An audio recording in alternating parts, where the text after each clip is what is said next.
हम मिलकर परमेश्वर की वचन के जो है चिंतन की ओर आएंगे। ആത്മിക വർധനവെന്നൊരു വിഷയമാണ് ഈ സംയുക്ത സഭായോഗത്തിൽ നാം ഒരുമിച്ച് ധ്യാനിപ്പാൻ ആഗ്രഹിക്കുന്നത്. आत्मिक बढ़ोतरी करके एक विषय इस संयुक्त सम्मेलन में हम विचार करने वाले हैं। സ്പിരിച്വൽ എഡിഫിക്കേഷൻ, സ്പിരിച്വൽ എംഫസൈസിംഗ് എന്നൊക്കെ അതിനെ നമുക്ക് ആംഗലേയ ഭാഷയിൽ പറയാൻ പറ്റും. अंग्रेजी में भी हम इस प्रकार स्पिरिचुअल एडिफिकेशन नहीं तो आत्मिक जो बढ़ोतरी करके हम बोलते हैं। ആത്മിക വർധനവിന്റെ 3 തലങ്ങളെ നിങ്ങൾക്ക് പരിചയപ്പെടുത്താം. और आत्मिक बढ़ोतरी का 3 जो है इस प्रकार पहलुओं को हमें समझना है। 1 കൊരിന്ത്യർ ലേഖനം 14 അധ്യായത്തിൽ ആത്മിക വർധനവിന്റെ 3 തലങ്ങളുണ്ട്. और पहला कोरिन्थी 14 अध्याय में आत्मिक बढ़ोतरी का 3 पहलू है। വളരെ സാവകാശം നമുക്ക് ആ വിഷയങ്ങളെ കുറിച്ച് അപഗ്രഥിച്ച് പഠിക്കാൻ പോകും. और धीरे-धीरे करके एक-एक विषयों को हम थोड़ा वर्णन करके उसकी विस्तार में चिंतन करें। കൊരിന്ത്യ ലേഖനത്തെ കുറിച്ച് ഒരു ചില കാര്യങ്ങൾ അറിവിലേക്ക് ഓർമ്മപ്പെടുത്തുക. और कोरिन्थियों की पत्री के बारे में कुछ आपके जानकारी में बताना चाहूंगा। ആത്മിക ഉന്നതിയുള്ള ഒരു സഭയായിരുന്നു കൊരിന്ത് സഭ. और आत्मिक रीति से बड़े उन्नति को प्राप्त किए कलीसिया था कोरिन्थ की कलीसिया। വിവിധ പ്രാദേശിക സഭകളുടെ സംയുക്തമായ ഒരു മീറ്റിംഗ് ആണെന്നുള്ളത് കൊണ്ട് സഭയുടെ ആത്മിക വർധനവ് എന്നുള്ള വിഷയത്തിന് കൂടുതൽ ഊന്നൽ കൊടുത്തുകൊണ്ട്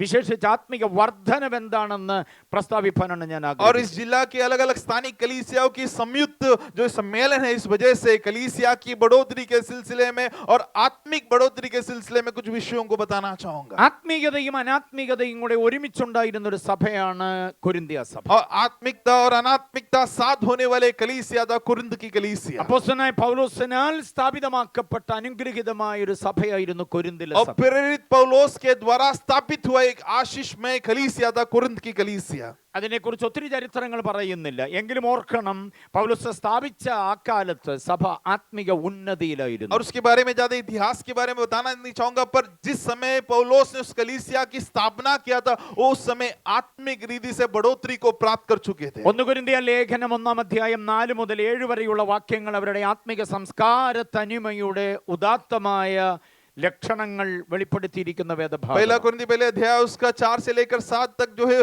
उनके आत्मिक जो है इस प्रकार जागरण के बारे में, आत्मिक सिद्धांतों के बारे में या आत्मिक मानकों के बारे में जो बताया गया, जो वर्णन किया गया वाक्य है। ആ വാക്യങ്ങൾ ഞാൻ നിങ്ങൾക്ക് ശുപാർശ ചെയ്യുന്നു. സമയം കിട്ടുമ്പോൾ നിങ്ങളൊന്ന് വായിച്ചു നോക്കണം, അക്കമിട്ട് പഠിക്കണം. അതാണ് ഒരു സഭയുടെ ആത്മിക സംസ്കാരം. और वो वाक्य अगर आपको जब समय मिले तो एक-एक कर उसको क्रम रीति में पढ़ना है। वो एक कलीसिया की आत्मिक जो है रिवाज है। ക്രിസ്തുവിന്റെ സാക്ഷ്യമുള്ള സഭയായിരുന്നു അത്. और मसीह की द्वारा गवाही को प्राप्त किया एक कलीसिया था। ക്രിസ്തു പരിജ്ഞാനം നിറഞ്ഞ സഭയായിരുന്നു. और मसीह ज्ञान से भरपूर हुआ एक कलीसिया था। വചന പരിജ്ഞാനത്തിൽ അഗ്രഗണ്യരായിരുന്നു. और जो है परमेश्वर की वचन में बड़े ज्ञान रखने वाले लोग थे। ഒരു കൃപാവരത്തിലും കുറവില്ലാത്തവരായിരുന്നു. और किसी भी प्रकार की आत्मिक वरदानों में वो पीछे नहीं थे। ക്രിസ്തുവിന്റെ പുനരാഗമനത്തിന് വേണ്ടി പ്രതീക്ഷയോടെ പ്രത്യാശയോടെ കാത്തിരുന്നവരായിരുന്നു. मसीह की दोबारा आगमन की बड़े इंतजार में और तैयारी में जो हुआ लोग है वो। ഇതാകണം ഒരു സഭയുടെ ആത്മീയത. और यही एक कलीसिया की आत्मिक स्थल होना है। സഭയ്ക്ക് ആത്മീയത നഷ്ടപ്പെട്ടുകൊണ്ടിരിക്കുന്ന ഒരു കാലത്തിലെ നാം വരിക. और कलीसिया की आत्मिक स्थल खोने वाले एक युग में हम हैं। സഭ പ്രസ്ഥാനവൽക്കരിക്കപ്പെടുന്നുണ്ട്. और कलीसिया इस प्रकार जो है एक-एक ऑर्गेनाइजेशन के तौर पर, संस्था के तौर पर बदल जा रहे സഭ हैं। സംഘടനാവൽക്കരണത്തിലേക്ക് और വീഴുന്നു. कलीसिया एक-एक संस्थान के तौर पर नहीं तो ऑर्गेनाइजेशंस के तौर पर बदल जा रहे സഭ हैं। ആധുനികവൽക്കരണത്തിലേക്ക് और വരുന്നു. कलीसिया आधुनिक जो बढ़ोतरी की ओर बढ़ रहे हैं। സഭ പക്ക രാഷ്ട്രീയത്തിലേക്ക് വീണു പോകുന്നു. और कलीसिया इस प्रकार राजनीतिक बातों की ओर बढ़ रहे हैं। സഭയ്ക്കകത്ത് ശക്തമായ ജാതീയവൽക്കരണം और നടക്കുന്നു. कलीसिया के अंदर जाति की पक्षभेद होते हैं। അങ്ങനെ വരുമ്പോഴാണ് സഭ അനാത്മികമായി और മാറുന്നത്. इस प्रकार की जो प्रथा होते समय कलीसिया अनात्मिक रीति में बदल जाते हैं। ക്രിസ്തു എന്ന ഏക ലക്ഷ്യത്തിൽ എല്ലാവരും ഒന്നായി और നിൽക്കണം. मसीह रूपी एकमात्र लक्ष्य में तमाम लोग एकता में होना है। പുനരാഗമിക്കുന്നവനോടൊപ്പം സമാഗമിക്കുക എന്ന ഒരൊറ്റ ലക്ഷ്യത്തിലാകണം സഭ. और दोबारा आने वाला मसीह के साथ मिल जाने की उस लक्ष्य के साथ कलीसिया होना है। വിശുദ്ധിയും വേർപാടും ആകണം സഭയുടെ തനിമയാർന്ന और സംസ്കാരം. पवित्रताई और अलगापन कलीसिया की एकमात्र जो लक्ष्य होना ഈ है। ലോകത്തിൽ ജീവിക്കുമ്പോൾ ലോകക്കാരല്ലാതെ ജീവിക്കണം. और इस संसार में जीवन बिताते समय सांसारिक ना होते हुए जीवन बिताना है। ജഡത്തിൽ ജീവിക്കുമ്പോൾ ജഡപ്രകാരം അല്ലാതെ ജീവിക്കണം. और शरीर में जीवन बिताते समय शारीरिक विधि में ना जीवन बिताना ഇവിടുത്തെ है। രാഷ്ട്രീയ സ്ഥിതിഗതികൾക്ക് വിധേയപ്പെടുമ്പോൾ തന്നെ വരാനിരിക്കുന്ന രാജ്യത്തിനു വേണ്ടി കൊതിയോടെ കാത്തിരിക്കണം. और हमारे राज्य की कानून व्यवस्था की अधीन में हम होते समय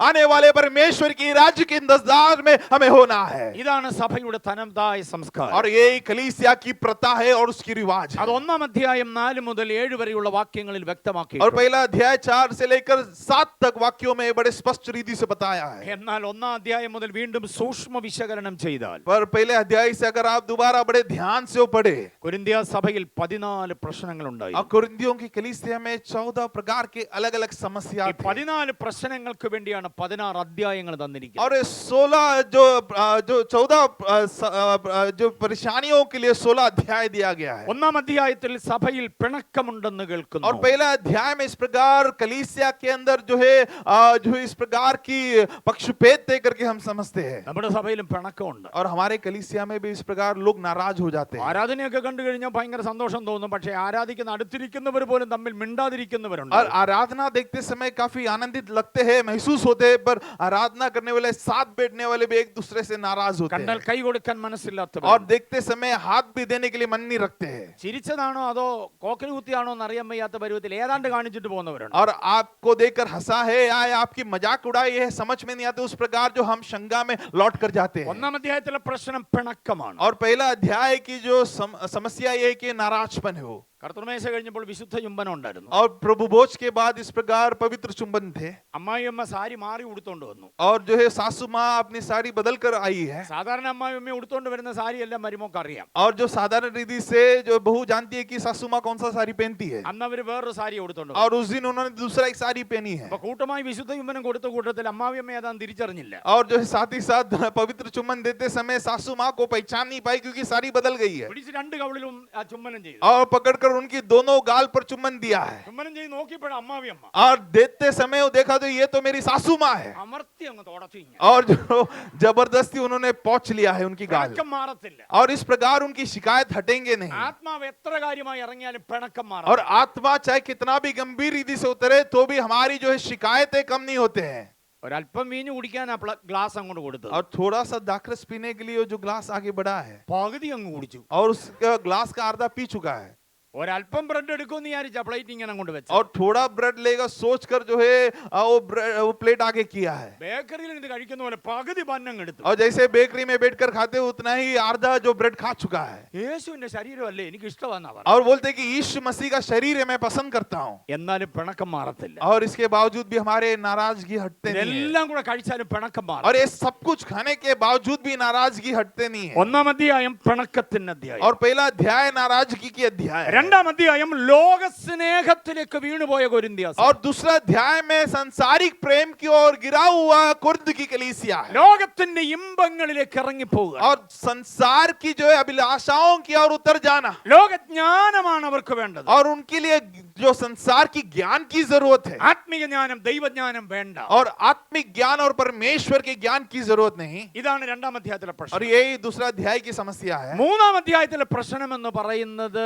അവരെല്ലാവരും ശേഷം മനുഷ്യരായി സാധാരണ മനുഷ്യരായി മാറി എന്ന് പറഞ്ഞാൽ ജഡീകരായി മാറി. और जो है तीसरा अध्याय की समस्या है कि जो है साधारण मनुष्य के मामूली मनुष्य के समान बदल चुके, मतलब सांसारिक मनुष्य हो चुके हैं। ഈർഷ്യ പക പിണക്കം ആദിയായത് നിങ്ങളുടെ ഇടയിൽ ഇരിക്കുമ്പോൾ നിങ്ങൾ ശേഷം മനുഷ്യരെന്നാണ് അവിടെ പറയുക. और ईर्ष्या वैर और इस प्रकार की जो है बुरे स्वभाव उनके जीवन में जब होते समय वो साधारण नहीं तो मामूली मनुष्य के समान बदल चुके അതാണ് हैं। 3 അധ്യായത്തിലെ വിഷയം. और ये तीसरा मनुष्य जो तीसरा अध्याय का विषय है। 4 അധ്യായത്തിലെ വിഷയം ആത്മിക പൈതൃകം മറന്നവരുടെ യാത്ര. और 14 अध्याय के विषय जो है आत्मिक जो है प्राचीनता को भूल चुके हैं। പൗലോസ് വേദനയോടെ പറയുന്നുണ്ട്, अब पौलोस बड़े दर्द के साथ बोलते हैं, നിങ്ങളെ ജനിപ്പിച്ചത് ഞാനാണ്. और आपको जन्म जो मैंने दिया है। ജാതി ആചാര അനുഷ്ഠാനങ്ങളിലൂടെ യാത്ര ചെയ്തിരുന്ന നിങ്ങളെ ആത്മാവിൽ ജനിപ്പിച്ചത് ഞാനാണ്. अन्य जाति के रीति रिवाजों में यात्रा किया हुआ आप लोगों को आत्मिक रीति से मैंने जन्म दिया है। പക്ഷേ നിങ്ങൾ ഇപ്പോൾ 1000 ഗുരുക്കന്മാരുടെ പിന്നാലെ पर अब പൊക്കോണ്ടിരിക്കുകയാണ്. तो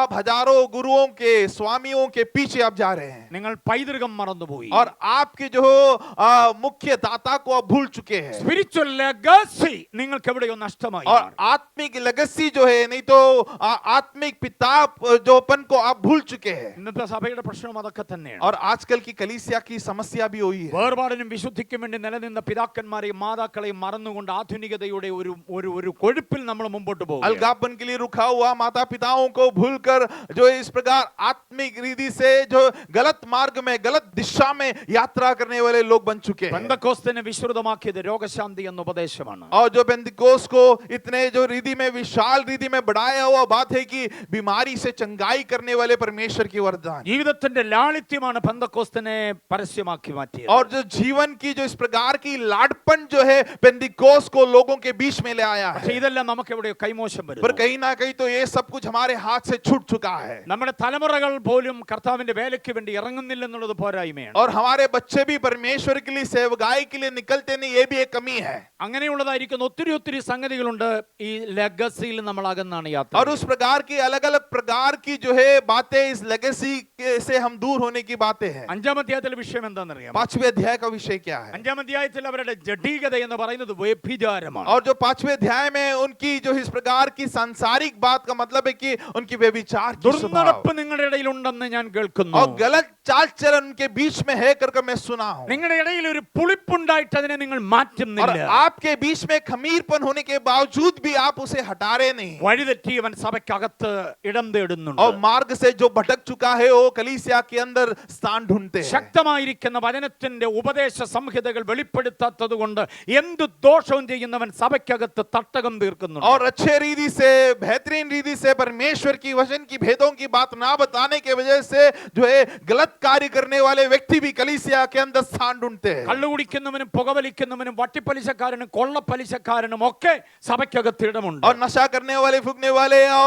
और इस प्रकार की गलत मार्गों में यात्रा करने वाले सभी व्यक्ति कलीसिया के अंदर उपस्थित हैं। കേസ്, വഴക്ക്, ലോക്കപ്പ്, കോടതി എന്നീ പറയുന്ന ഇടപാടുകളിലൂടെ പോകുന്നവർക്കും സഭയ്ക്കകത്ത് സീറ്റുണ്ട്. और लड़ाई झगड़ा केस और जो है कचहरी इस प्रकार की बातों के बीच में गुजरने वालों को भी कलीसिया के अंदर स्थान देते हैं। കമ്മിറ്റി എന്നൊക്കെ പറഞ്ഞൊരു സൂത്രം ഉണ്ടല്ലോ. और कमेटी करके भी एक जो है बात कलीसिया में है। കമ്മിറ്റി അംഗങ്ങൾ എല്ലാവരെയും പഠിച്ചാൽ अगर कमेटी के सदस्यों को अगर आप पढ़ाई करें, എല്ലായിടത്തുമുള്ള എല്ലാവരുമല്ല, और सभी लोगों की बात नहीं कर रहा हूं, പാസ് ചെയ്ത് സങ്കീർത്തനം വായിക്കണമെന്ന് തീരുമാനിക്കുന്ന കമ്മിറ്റിയാണ്. और पासवान कौन सा वचन से किताब से आज पढ़ना है उसका निर्णय भी कमेटी लेते हैं। ഈ പാസ്റ്റർ വേണോ ആ പാസ്റ്റർ വേണോ എന്ന് തീരുമാനിക്കുന്ന കമ്മിറ്റിയാണ്. और ये पास्टर चाहिए या वो पास्टर चाहिए इसका निर्णय भी कमेटी लेते हैं। ഇങ്ങനെയൊക്കെ കമ്മിറ്റി സഭയെ വിഴുങ്ങുന്ന ഒരു കാലഘട്ടത്തിലാണ് നാം और इस ജീവിക്കുന്നത്. प्रकार कमेटी कलीसिया को निगल लेने वाली एक युग में हम जीवन बिता रहे ഈ हैं। കമ്മിറ്റിയിലുള്ള ചില പുള്ളികളെ നമ്മൾ ശ്രദ്ധിച്ചാൽ और कमेटी के अंदर के कुछ लोगों को अगर हम ध्यान दें, വേദോത്സവത്തിന്റെ ആകരാതി ഇവൻ അറിയത്തില്ല. और जो है पवित्र कलाम की कुछ बातों को नहीं जानते हो। അപ്പോസ്തലന്മാർ എത്രയുണ്ടെന്ന് ചോദിച്ചാൽ ഇവൻ അറിയത്തില്ല. प्रेरित लोग कितने हैं करके सवाल करे तो वो भी अनजान है। എഴുന്നേറ്റ് നിന്ന് ദൈവവചനത്തിന്റെ ഒരു വാക്യം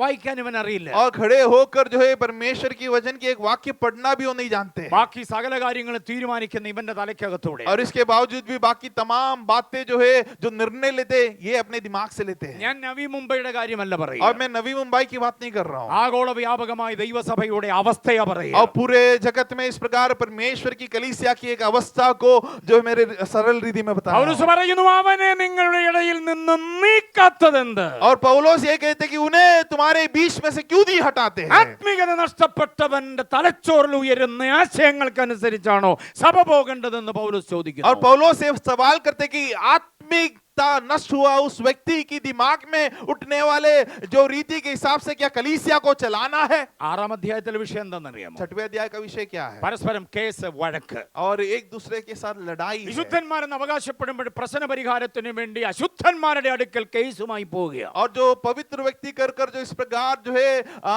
जो बोलते समय ही जो है अपने लड़ाई के कारण जो अशुद्ध व्यक्तियों के बीच में उनकी हल के लिए जाते हैं। കേസില്ലാത്ത പെന്തക്കോസ്ത് പ്രസ്ഥാനങ്ങളിൽ അറിയാമോ? और कोई केस के बिना, कोई समस्या के बिना ना होने वाले कोई भी पेंतकोस्त की संस्था नहीं है। പാസ്റ്റർമാർ തമ്മിൽ കേസുണ്ട്, आप पासवान लोगों के बीच में भी समस्या है। നേതൃത്വമായിട്ട് കേസുണ്ട്, और जो है हमारे जो मेन हेड ऑफिस से भी समस्या है। വിശ്വാസിയും തമ്മിൽ കേസുണ്ട്. और विश्वासी के बीच में भी समस्या है। ചില നാളുകൾക്ക് മുൻപ് ഞാൻ സുൽത്താൻ ബത്തേരിയിൽ ഒരു ക്രൂസൈഡിനെ और പ്രസംഗിക്കുകയാണ്. कुछ साल पहले मैं सुल्तान बतेरी में एक क्रूसाइड में प्रचार कर रहे എനിക്ക് थे। താമസ സൗകര്യം ക്രമീകരിച്ചത് ഒരു അഡ്വക്കേറ്റിന്റെ വീട്ടിലാണ്. और मुझे जो इस प्रकार जो है वास करने के लिए जो भी योजना किया है वो एक एडवोकेट के घर पे थे। അദ്ദേഹം ഭയങ്കര തിരക്കുള്ള ഒരു മനുഷ്യൻ. और वो एक काफी व्यस्त मनुष्य थे। ഒരു ദിവസം വൈകിട്ട് ഞങ്ങൾക്ക് അല്പസമയം സംസാരിക്കാൻ സമയം കിട്ടി. और एक दिन शाम को थोड़ा समय हमें बातचीत करने के लिए समय मिला। ഞാൻ ചോദിച്ചു സാറേ കേസും വഴക്കും ഒക്കെ കാര്യമായിട്ട് ജീവിക്കാനുള്ളത് കൊണ്ട് കിട്ടുന്നുണ്ടോ എന്ന് ചോദിച്ചു. अब मैंने उनसे पूछा कि आपको जीवन बिताने के लिए क्या अच्छे रीति से केस सब मिल जाते हैं? അദ്ദേഹം പറഞ്ഞു ഇരിക്കാൻ നേരമില്ല പാസ്റ്റേ. അവസാനം ഒരു ചോദ്യം അങ്ങനെ ചോദിക്കണ്ടായിരുന്നെന്ന് എനിക്ക് തോന്നിപ്പോയി. और उन्होंने बोला कि पासवान मुझे बैठने के लिए समय नहीं, इतना सारा केस मुझे मिलते रहते और आखिरी में मुझे लगा कि ये सवाल नहीं करना था ഈ उनसे। ആഴ്ചയിൽ തീർപ്പ് കൽപ്പിക്കേണ്ട 16 കേസുകൾ ഞാൻ പഠിച്ചുകൊണ്ടിരിക്കുകയാണെന്ന് പറഞ്ഞു. और इस हफ्ते में पूरे फाइनल डिसीजन लेने के लिए 16 केस की पढ़ाई में कर रहा हूँ। അതുകൊണ്ട് പാസ്റ്ററോട് കൂടെ അല്പസമയം ഇരിക്കാൻ എനിക്ക് സമയം കിട്ടാത്തത്. और इसके लिए पासवान आपके समय थोड़ा समय भी बिताने के लिए मुझे समय नहीं मिल रहा। 16 കേസുകൾ ഉടനെ തീർപ്പാകണം. और 16 केस उसके आखिरी जो है न्याय हमें निकालना है। ഞാൻ ചോദിച്ചു ഈ നാട്ടിൽ ഇത്രയും വലിയ കേസ് ആരാ സാറേ തരുന്നേ? और मैंने उनसे सवाल किया कि इस गांव में इतने ज्यादा केस आपको कौन देते हैं? അദ്ദേഹം പറഞ്ഞു എല്ലാവരും കേസിലും വഴക്കിലുമാണ്. और उन्होंने बोला कि सभी लोग इस प्रकार की झगड़े में और जो केस में है। നമ്മുടെ ജനത്തെ മുഴുവനും കൂടെ ജാമ്യം കൊടുത്ത് മാറ്റാൻ വേണ്ടി ഞാൻ ഇങ്ങനെ പറഞ്ഞു. അബദ്ധമായി പോയത് ഞാൻ പറഞ്ഞു വിശ്വാസികളുടെ ഒന്നും അല്ലായിരിക്കുമല്ലോ. और हमारे सभी लोगों को इस प्रकार जामीन देकर और उन्हें हटाने के लिए मैंने बोला कि जो है हो सकते हैं विश्वासी लोगों का तो नहीं होगा। അദ്ദേഹം പറഞ്ഞു അതല്ലേ രസം. और उन्होंने बोला कि ये तो मजाक की बात है। 16 കേസുകളിൽ 9 കേസ് പെന്തക്കോസുകാരുടെയാന്ന് और പറഞ്ഞു. 16 में से 9 केस जो है बेंतिकोस वालों की है। എനിക്ക് അത്ഭുതം തോന്നിപ്പോയി. और मैं काफी अचंभित हुआ। സഹിക്കാനും വഹിക്കാനും പൊറുക്കാനും താങ്ങാനും കരുതാനും ദൈവികമായിരിക്കുന്ന വിധിക്ക് വേണ്ടി കാത്തിരിക്കാനും മനസ്സില്ലാതെ വന്നിട്ട് മറ്റുള്ളവരിലേക്ക് തങ്ങളുടെ പ്രശ്നങ്ങളെ കൊണ്ടെത്തിക്കുന്ന ഒരു അധപ്പതനത്തിലേക്ക് കാര്യങ്ങൾ നീങ്ങുക. और सहन करने के लिए, इंतजार करने के लिए मन ना रखते हुए इस प्रकार अपनी समस्याओं को दूसरों के ऊपर ढकलते हुए उन्हें भी इस प्रकार जो केस और झगड़े में ले जाने वाले एक समूह में हम बदल चुके हैं। നമ്മുടെ ജാമ്യക്കാരനും നമ്മുടെ നീതിമാനും സ്വർഗത്തിലാണുള്ളത്. और हमारे लिए न्यायाधीश और हमारे न्याय परमेश्वर स्वर्ग में है।